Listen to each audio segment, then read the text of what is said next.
Hey, what's up everybody, and welcome back to Drums and Drams. My name is Cameron, and on tonight's episode, we're going to be taking a look at the most recent release from the Elijah Craig Barrel Proof lineup.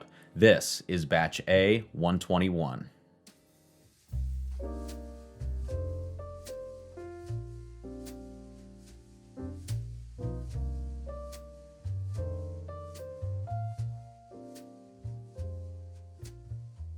All right, so thanks to the incredible generosity of a really wonderful member of the Whiskey Tube community, I was able to get my hands on this latest release, batch A121 of Elijah Craig Barrel Proof. Now, before we get to the actual tasting, I wanted to give a little bit of background about Elijah Craig Barrel Proof and also talk about why so many people are now regarding this as one of the best values in bourbon today. Elijah Craig Barrel Proof is the 12-year-old, age-stated, uncut and unfiltered limited release bourbon from Heaven Hill. It utilizes their 78-12-10 mash bill and is an absolute flavor bomb. This thing is released 3 times per year with corresponding letters and numbers to denote which batch you have so that you don't have to solely rely on the proof of any given bottle. So we have A, B, and C batches. Again, this is released 3 times per year, and there are 3 numbers following that letter, and those numbers correspond to the month and also the year. So this batch A121 is the A batch, first batch of the year, released in January and released in 2021. So we have A121.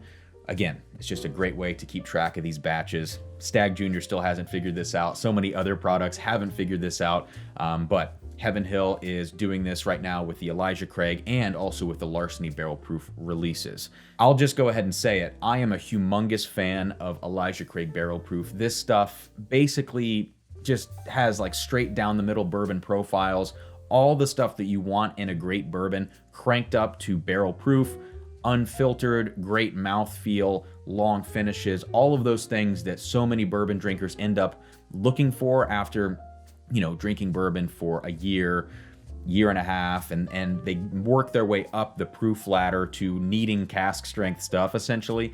Where they always end up landing is right here in the lap of Elijah Craig Barrel Proof. Now, I mentioned that this is an incredible value in bourbon, and it's not just because we have that 12-year age statement, uncut, unfiltered, but it's also because the MSRP of this particular bottle is like $60. And the other great thing about it is it's not heavily allocated in the same way that the Weller stuff, anything from Buffalo Trace is allocated, or, different limited releases from other companies. This is pretty widely available all across the country. Now, I know some of you won't be able to get it. There are certain areas that really have a hard time with Elijah Craig Barrel Proof distribution or getting batches 6 to 12 months later than they actually release. And while I fully understand that's the case, I think, most of us are able to snag this stuff pretty regularly. The other thing about it is if you can't find it in your area and you have to go to the secondary market, I know, we don't like to do that, but the upcharge on these, $20, $30 maybe, you might shell out $80 or $90 for one of these instead of the $60 off the shelf. But all things considered, when you might pay $600 for a George T. Stag, or $1,500 for a Pappy 15, or heck, even $600 for single barrel 8-year MGP. When you look at all of those things, this doesn't seem like such a bad deal on the secondary market. But again, if you can find it at retail for $60, this is easily one of the most incredible values in bourbon. So let me quickly tell you how this video is going to work. All of the batches you see here are the new batch and then my 3 favorite batches in recent memory of Elijah Craig Barrel Proof. They are batch C920, B520, and C919. I skipped over A120, not a favorite for me. Now, for many of you that know Elijah Craig Barrel Proof, batch B520 absolutely caught fire last year, and people just loved that it drank under its proof, and it was just such a rich flavor bomb, so dark and heavy. And then C920 dethroned B520 for a lot of people, including a lot of Whiskey Tube reviewers. If you rewind a little bit further to C919, I absolutely love that batch, so I included it in the mix here. What I'm going to do is taste A121 first, give you my tasting notes, give you my review, and then do very, very quick comparisons to these other ones, just to kind of compare the profiles that might give me a little bit of additional insight as to what I think of A121, because at first it's going to stand alone, then it's going to be put into a lineup for this comparison. So I think I'm through all of that. Let's go ahead now and snag batch A121 and check it out here on the nose. All right, so right off the bat, the first thing I get here is just a really solid peanut note up front. And for those of you who know me, have watched my channel before, you know I'm not a big fan of peanuts in my whiskey, especially that dry, brittle peanut shell note from some of the recent Booker's releases. But this one is not off-putting. This is kind of a nice, rounded out peanut characteristic. Yeah, right behind that, you're getting a lot of like just noticeably sweet flavors. Great brown sugars, some good dark cherry in the mix, some milk chocolate. There's actually sort of a toasted note to this, like a toasted bread type note. Yeah, maybe if I were to like summarize a lot of this, you could talk about this as sort of like a candy bar quality with those chocolate notes, the nuttiness, or like Nutella almost in a way, like Nutella spread that you would put on bread. Actually, yeah, I mentioned a toasted bread note, like toasted bread with Nutella on it. Yeah, it's kind of interesting. Just the overall profile here, there's sort of a brightness to it with the peanut note, a little bit of like rye spice in there that kind of sits on the top, and then underneath it there's like a supporting cast of flavors, some of those more chocolatey and rich notes. There's also a nice amount of oak on the nose here. So let's go ahead and have our first sip. Cheers. All right, so it actually follows the nose really well. The first thing that hits the palate is a lot of peanut. That might be a little much for me. It might verge on like a peanut butter note, like a creamy peanut butter, as opposed to being distinctly nutty and brittle. But it's a lot for me right off the bat. I'm gonna have one more sip here. Yeah, everything really falls in line here from the nose to the palate. I have really no complaints. We go from the peanut note right up front with some of those baking spices, you know, a little bit of that rye, peppery spice type thing. That fades into these really rich caramels. That dark cherry note is still present here on the palate. That sort of brown sugar, milk chocolate, that kind of thing is also present. It's just a really sweet bourbon. The proof is high. It's really intense. I don't think I've actually mentioned the proof. It's a 123.6 or 61.8% ABV. It's actually a lower proof release here, but still, we're almost at 62%. So it's a high proof bourbon. But even at that proof, this really sort of sticky sweetness maintains itself all the way through the experience. I don't know, it's a good combination of things. It's not blowing me away by any means, but right now, as it stands, this is a super solid release from Elijah Craig, like really on profile, on brand for Elijah Craig barrel proof. But again, curiously low proof here on the release. I think another one of those that was in this range, this like sub 62% range, was B519. Maybe that was 61.1% or something like that. And people weren't so thrilled about that. I'll be curious to see people's reaction to, you know, this 61.8% release here. Let me have one final sip of A121. Yeah, by the third sip now, some of the nuttiness falls away, some of the sharper things fall away as your palate acclimates. Now the oak is really present there. I've got to say, something about this, I don't know if it's the mouthfeel, if it's the balance, or a lack of maybe like a depth, or a lack of like a base layer of flavor. Something is missing just 10% from this pour, and I'm not exactly sure what it is. Like I just said, it's not blowing me away. It's a great bourbon. I'll drink this any freaking day of the week. No complaints from me. But maybe it's just the fact that the last couple of releases from Elijah Craig Barrel Proof have been complete flavor bombs, amazing pours.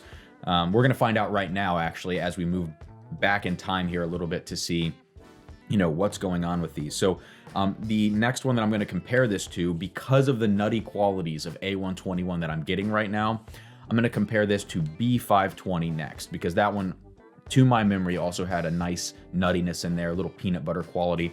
So I'm curious to see how these two things are going to fare. Before I do that, I am running low, so I'm going to pour just a little bit of additional A121 into my glass to get ready for these comparisons. Alrighty, so let's go ahead and do this now. We're going to move on to B520. Just a really quick review here, and then comparing it to A121. Yeah, so this one is just so well integrated. I mentioned in the A121, there was almost like a light side of it and a dark side of it with nuttiness and baking spice on the top, and then some of the richer characteristics underneath. This one doesn't have that dichotomy, that separation. This is completely integrated in flavor and aroma. Yeah, it's just heavy and rich. Brown sugars, rich oaks, incredible dark fruits going on in here. That peanut butter note, not quite as sharp of a peanut note as A121. Yeah, let's check it out on the palate. See, on the front end of this one, on B520, I get a ton of like really rich cherry right off the bat, really rich caramel, brown sugar. The transition to the oak is completely seamless. It's almost like the peanut butter flashes up as the oak is coming in, coming into focus, and then it's transitioning into the finish. It's just a seamless experience from front to back for me. Whereas the A121 kind of pops you up front with spice and peanut, and then the things come in, they rush in, the chocolate, the darker flavors, and then take you into the finish. So when I'm thinking about like an overall experience from the beginning of the sip to the end of the sip, right now B520 definitely wins out over A121. Yeah, and as you go back to the nose on A121, you do start to notice those lighter characteristics even more. Yeah, absolutely. So now, with that said, we're going to move on to C920. This is, again, the one that sort of dethroned last year's famous B520 batch. When it came out, at first there was some hesitance from people, and then it was like, holy crap, this is an amazing batch. So let's check out C920 right now as it compares to A121. Oh, that is so delicious. Really sweet. You get some good rich cherry going on here. It's actually sort of an orange note. Maybe like, like caramel drizzled oranges or something like that. Yeah, nice amount of baking spice going on in C920. And there's something that I can't help but notice, which is like a slightly green rye note going on in this one. A little bit more of like that green rye thing than any of the other Elijah Craig batches that I've had so far. So for what that's worth, let's try C920 on the palate. Oh yeah. That orange is way more prevalent on the palate than it was on the nose. It's like spiced oranges, like spiced candied oranges or something like that. It almost reminds you of like Remus Repeal Reserve Batch 4 from, MGP.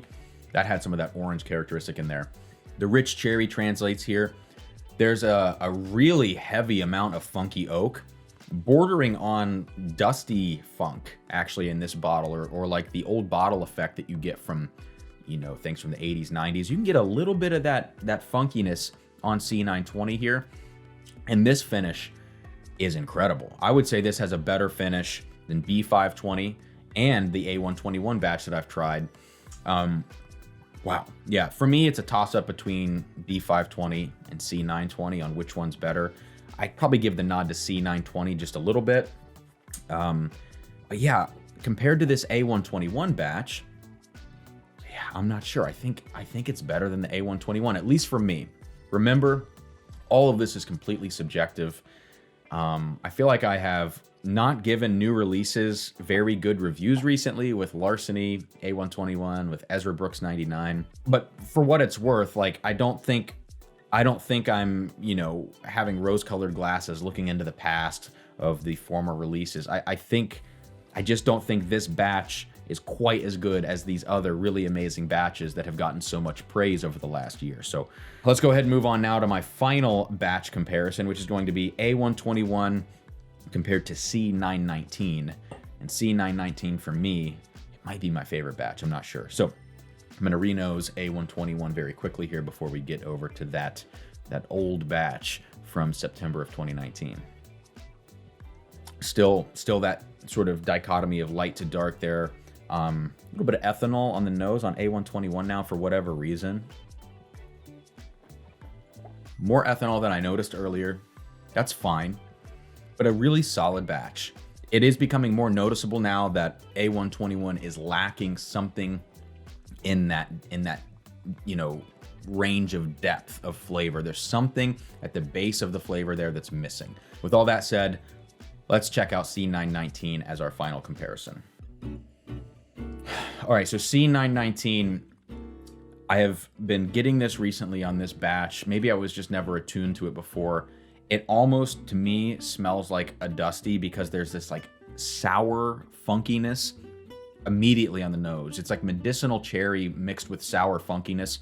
And it reminds me of some old stuff, you know, from the 80s from National Distillers. They sort of had that funky cherry, butterscotch / old bottle effect nose. I get a little bit of that on C919, and I love it.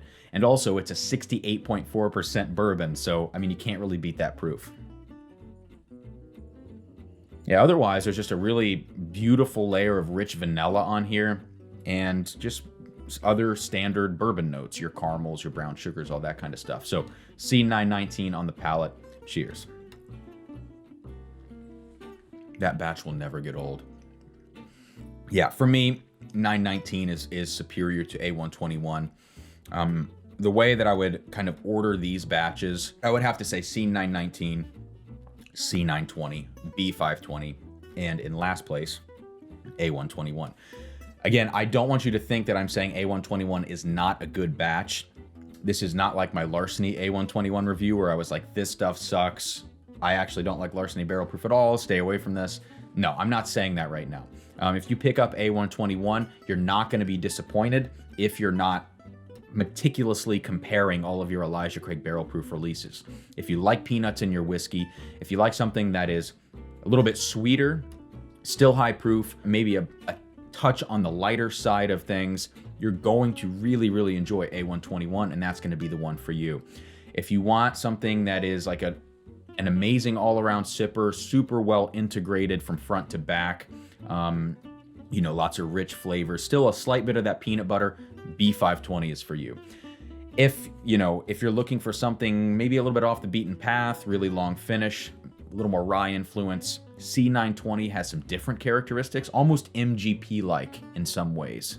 I know people might be weird about me saying that. And finally, C919 for me is just the ultimate batch of these four that I've compared today. But yeah, I think that's all I've got.